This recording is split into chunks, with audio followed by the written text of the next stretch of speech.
Fureur de lire,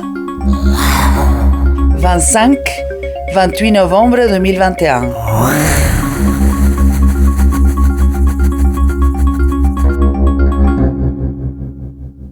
Bonjour Ramaya Teguenier. Bonjour. Pouvez-vous nous dire en quelques mots qui vous êtes?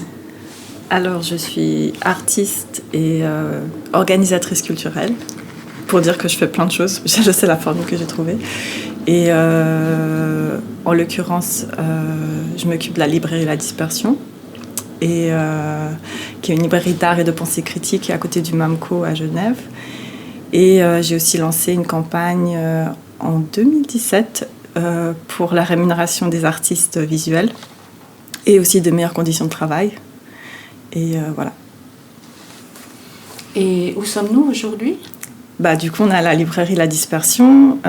Donc c'est une librairie qui est gérée collectivement. On est un groupe de 4 personnes.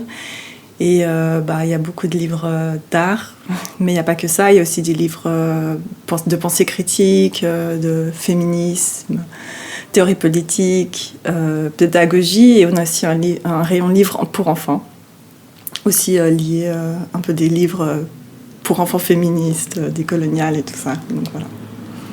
Et qu'allez-vous lire ? Alors, je vais lire un texte qui vient d'un blog. Un blog qui est tenu par Sarah Ahmed, qui est une penseuse et militante féministe basée à Londres. Et le texte est à la base en anglais et il s'appelle « Complaint and Survival ». Et il a été traduit par un groupe de jeunes artistes dans le cadre d'un magazine ou d'une revue qui s'appelle « Show », qui est une revue étudiante participative, comme ils le nomment. Et voilà, c'est une revue d'étudiants basée à Cergy, l'école de Cergy en banlieue parisienne.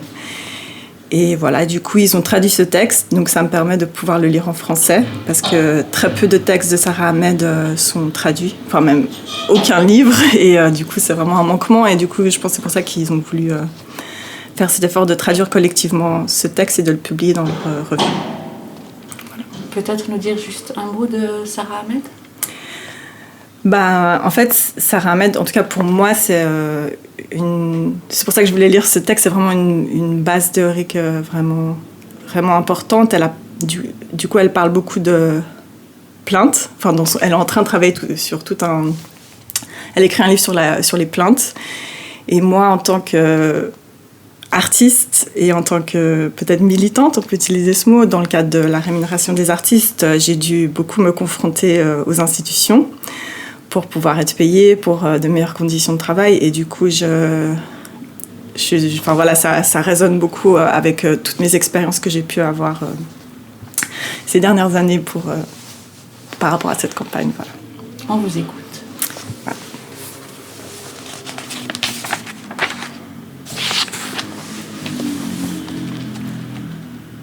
Je pense à Audre Lorde et je pense à ces moments où il arrive qu'on te jette une bouée de sauvetage.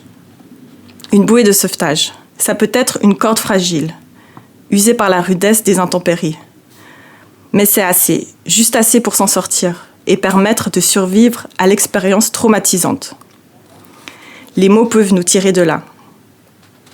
Dans une interview avec Adrienne Rich, Audre Lorde raconte qu'elle a été entre guillemets, malade de rage, à propos de l'acquittement d'un policier blanc ayant tiré sur un enfant noir, qu'elle a écrit le poème extraordinaire intitulé « Power ».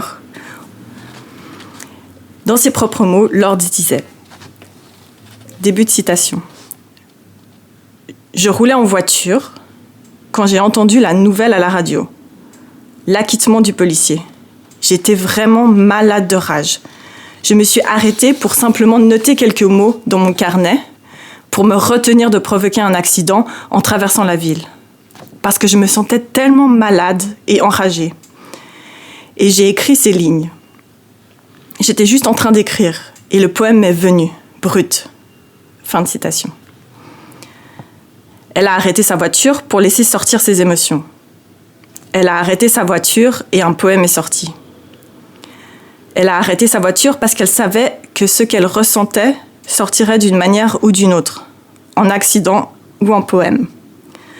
Un poème n'est pas un accident. J'ai pensé à ça, la manière dont parfois nous devons arrêter de faire ce que nous sommes en train de faire pour éprouver le réel impact de quelque chose, pour laisser nos corps ressentir cet impact. La furie d'une injustice qui grandit, une structure aussi bien qu'un événement, une histoire en suspens. Parfois, pour tenir tes engagements, tu arrêtes ce que tu es en train de faire. En s'arrêtant, quelque chose sort. Quand on s'arrête pour intégrer l'impact de quelque chose, on ne sait pas toujours ce qui en sortira. Intégrer l'impact peut devenir un projet qui durera une vie. Peut-être que les collectifs s'assemblent pour nous permettre de partager ce travail d'intégration de l'impact de ce qui arrive, de ce qui se brise. J'ai réfléchi à ce que cela implique d'arrêter et de commencer, à ce que l'on doit faire pour exprimer la vérité d'une situation. J'ai réfléchi à la plainte et à la survie. J'ai envie de partager quelques citations d'un témoignage qui m'a été donné par une académicienne indigène. Elle parlait de la façon dont le projet de survivre à la violence de l'occupation coloniale l'avait menée à la fois à se plaindre et à ne pas se plaindre. Ces deux actions, se plaindre et ne pas se plaindre, étaient pour elle de l'ordre de la survie. Pas seulement de la sienne, mais aussi celle de sa famille, de son peuple. Elle dit, début de citation, « Il est possible que j'ai appris très tôt que pour garder mon emploi et m'assurer un revenu stable, je ferais mieux de fermer ma bouche et apprendre à éviter ces conflits pour me protéger et ne pas en parler. » Fin de citation.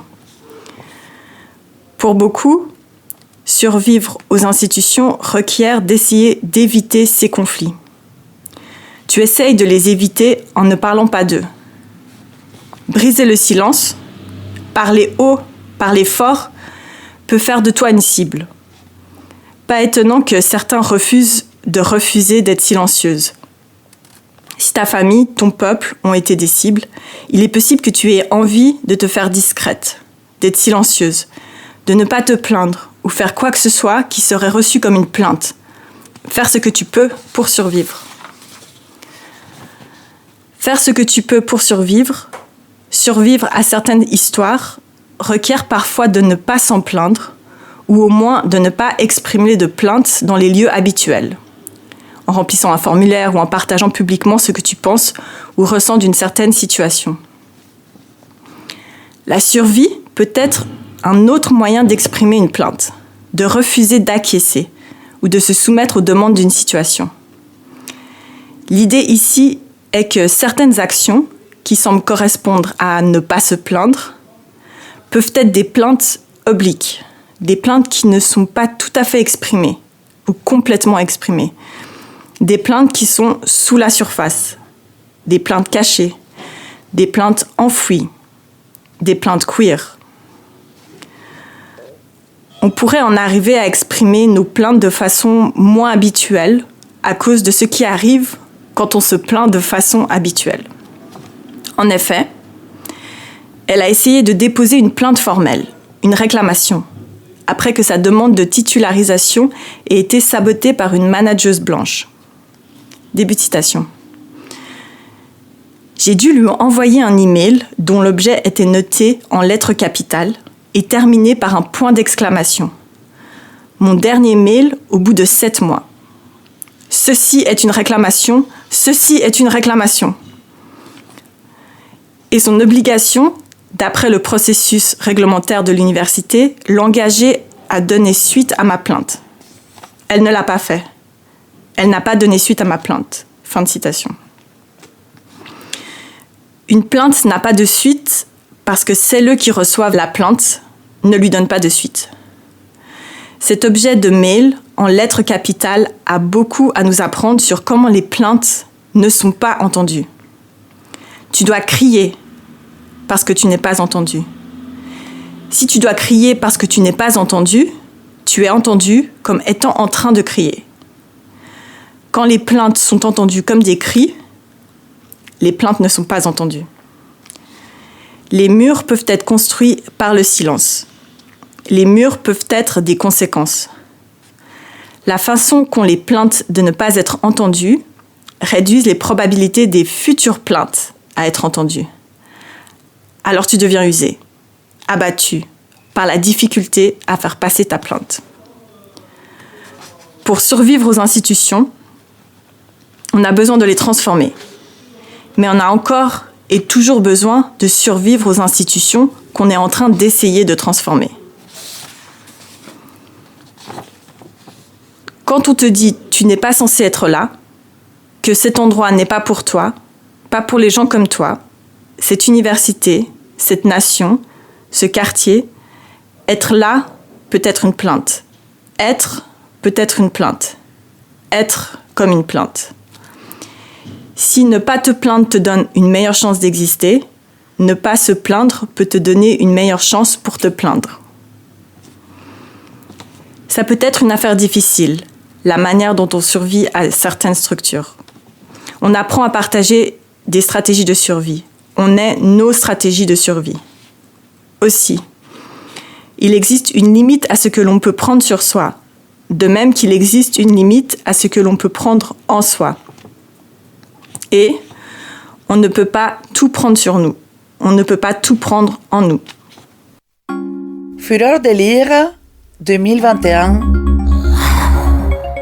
Un festival littéraire de la ville de Genève. Organisé par la Maison Rousseau et Littérature.